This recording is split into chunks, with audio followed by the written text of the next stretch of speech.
Galaxy S22 Ultra long time note fan တွေတော့ Dream Phone ပါပဲကြီးမားတဲ့ display productive ဖြစ်တဲ့ S Pen တို့က note fan တွေတဲကြိုက်ကြတဲ့ feature တွေပါ S Pen ဘေးလင်ပါလာတဲ့ Galaxy S22 Ultra မှာအသုံးဝင်ပြီးတော့လူသိမ့်သိသေးတဲ့ feature ချို့ကိုစမ်းပြကြပါတယ်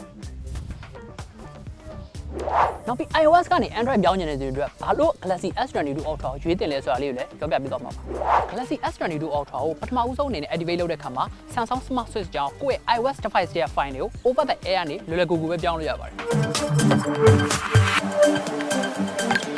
iOS ကနေ Android flagship ကိုပြောင်းဖို့စဉ်းစားနေတဲ့သူတွေအတွက်ဘာလို့ Galaxy S22 Ultra ကိုရွေးတင်တာလဲဆိုတော့ပထမဦးဆုံးချက်ကတော့သူ့ရဲ့ S Pen ပါ Galaxy S22 Ultra မှာဘေးလင်ပါလာတဲ့ S Pen ရဲ့ latency က 2.9 millisecond ပဲရှိတဲ့အတွက် notes တွေ sketch တွေမှတ်တဲ့အခါမှာလုံးဝ paper ပေါ်မှာမှတ်နေရတဲ့ feeling မျိုးကိုပေးပါတယ်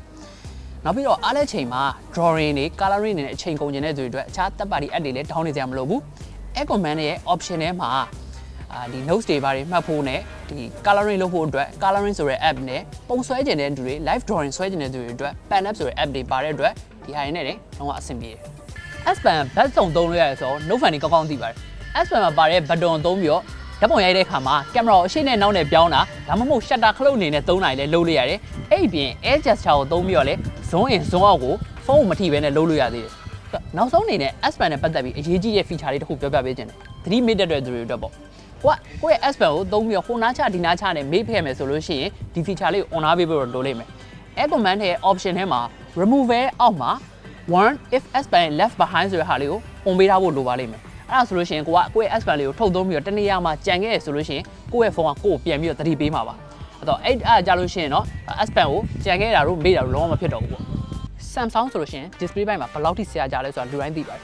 ဆိုတော့ S22 Ultra ရဲ့ display ကပို့ပြီးတော့မှ intelligent ဖြစ်လာတယ်ဆိုတော့ brightness က1950 nits ဖြစ်တဲ့အတွက်လက်ရှိ smartphone တွေထဲမှာတော့အမြင့်ဆုံးပါပဲဆိုတော့ display setting တွေက extra brightness ဆိုတာလေးကိုတော့ on ထားပေးဖို့လိုတယ် vision booster ဆိုတဲ့ feature ကalgorithm သုံးပြီးတော့ကိုယ့်ရဲ့ surrounding က lighting တွေကို algorithm သုံးပြီးတော့ tracking လုပ်ပေးတယ်ပြီးတော့ကိုကြည့်နေတဲ့ content ရဲ့ contrast နဲ့ color တွေကိုဆွဲတင်ပေးလိုက်တယ်အဲ့ဒီအတွက်ကြောင့်ဒီလိုနေရာအောက်မှာတော့မှလင်းအားနဲ့ content တွေတော့ကြည့်လို့ရသွားတယ်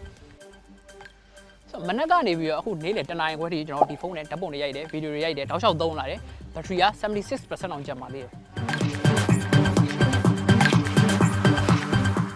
ရှေ့ဘက်ကိုရောကြောဘက်ကိုရော Gorilla Glass Vitus Plus နဲ့အုပ်ပေးထားတာဖြစ်တဲ့အတွက်ရှေ့ရဆင်းရတန်းတွေကနေအပြည့်အဝကာကွယ်ပေးမှာပါ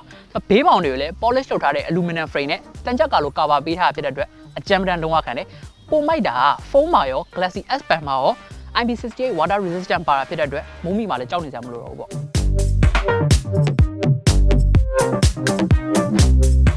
ကျွန်တော် Galaxy S22 Ultra ရဲ့ photography နဲ့ videography ကို Star CD ရဲ့ Star Ferry ပေါ်မှာ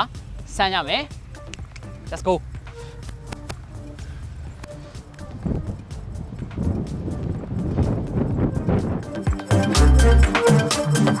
ကင်မရာလည်း Pro level grade တွေပါလာပြီအထူးသဖြင့်ဒီ S22 Ultra ရဲ့ zoom ပေါ့အရင် S20 S21 ရဲ့ zoom တွေတဲ့အများကြီးကိုမှပို့ပြီးတော့ stabilize ဖြစ်လာတယ်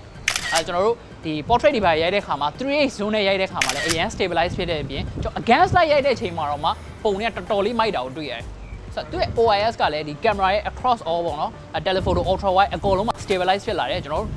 100x space zone ဆွဲတဲ့နေရာမှာလည်းတော်တော်လေးကိုမှငြိမ်တာတွေ့ရတယ်ပြီးတော့လှေပေါ်မှာကျွန်တော်အရန်လှုပ်နေတယ်ဗျာအရန်လှုပ်နေတဲ့အချိန်မှာတော့ဒီ 3x ရဲ့ portrait တွေနောက်ပြီးတော့ဒီ zone ဆွဲတဲ့ဟာတွေအရန်ကိုငြိမ်တာတွေ့ရတယ်ဆိုတော့တုံတန်ရောလက်မငြိမ်တဲ့သူဆိုလို့ရှိရင်တော့လုံးဝကိုစိတ်ပူနေကြမလို့ဘူး cinematic ဖြစ်တဲ့ဓာတ်ပုံတွေဗီဒီယိုတွေဖန်တီးလို့ရပါတယ်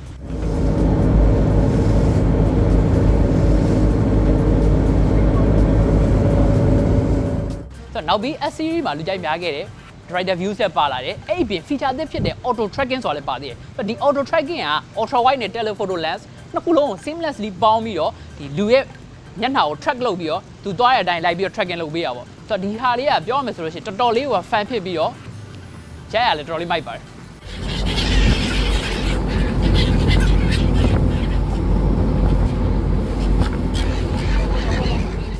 အခုလိုမျိုး sunset ချိန်ပေါ့နော်လင်းအောင်အရင်ကြီးလဲ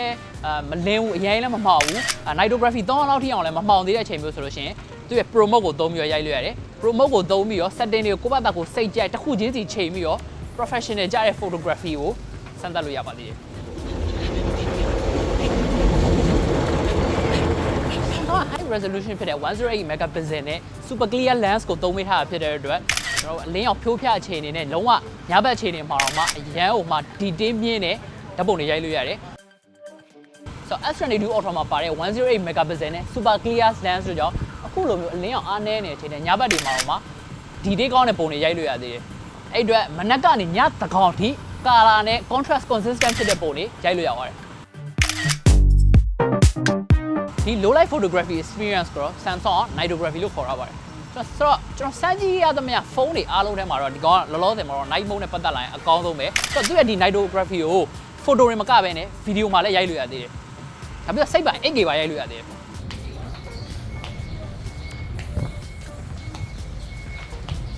battery ဘိုင်းမှာတော့ S22 Ultra all day heavy usage ကို survive ဖြစ်နိုင်တဲ့အပြင်ညနေမှာကျွန်တော်တနေ့ကုန်သုံးပြီးသွားလို့ညနေပိုင်းမှာတော့မှ battery က 30% လောက်ကျန်သေးတယ်ဆိုတော့ကျွန်တော်ဆိုလို့ရှိရင်ကျွန်တော်ဒီနေ့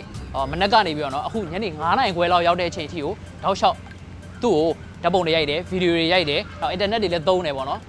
battery က 39% လောက်ထိကျန်သေးတယ်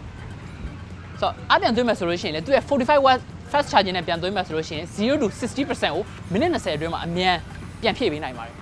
ဆိုတော့ battery ဘိုင်းမှာတော့ S22 Ultra လက်ရှိ Android phone တွေထဲမှာအကောင်းဆုံးလို့တော့ပြောလို့ရတယ်ဗျ။သုံးရ experience ကတော့လက်ရှိ S series line ထဲမှာအမြင့်ဆုံးဖြစ်တဲ့အတွက်ဘာမှပြောနေကြမလို့ One UI 4.0 ကလည်းသူ့ရဲ့ color တွေ theme တွေကတေးသေးသက်သက်နဲ့လက်တစ်ဖက်တည်းနဲ့သုံးရအဆင်ပြေအောင်ဖန်တီးပေးထားတဲ့အတွက်သုံးရတော်တော်လေးမှ smooth ဖြစ်တယ်။ဆိုတော့ဖုန်းကလည်းမထူမပါဆိုတော့လက်ထဲမှာကိုင်းရတော်တော်လေးတော့မိုက်ပါတယ်။ Okay ဆိုတော့ကျွန်တော်ဒီနေ့တနေ့ကုန်စမ်းပြသွားတာကတော့ S22 Ultra ရဲ့ amazing feature တွေပဲဆိုတော့လက်ရှိမှာ iOS ကနေပြီးတော့ Android flagship device တစ်လုံးကိုပြောင်းမှုစဉ်းစားနေတဲ့သူတွေအတွက် S22 Ultra ကိုဘာကြောင့်ရွေးသင့်လဲဆိုတာတွေကျွန်တော်စမ်းပြသွားတာပဲဖြစ်ပါတယ်ဆိုတော့ S22 Ultra ကပြောမယ်ဆိုလို့ရှိရင်Samsung အတွက်ကော Note fan တွေအတွက်ပါ win-win လို့ပြောလို့ရတယ်ဖုန်းတစ်လုံးမှာ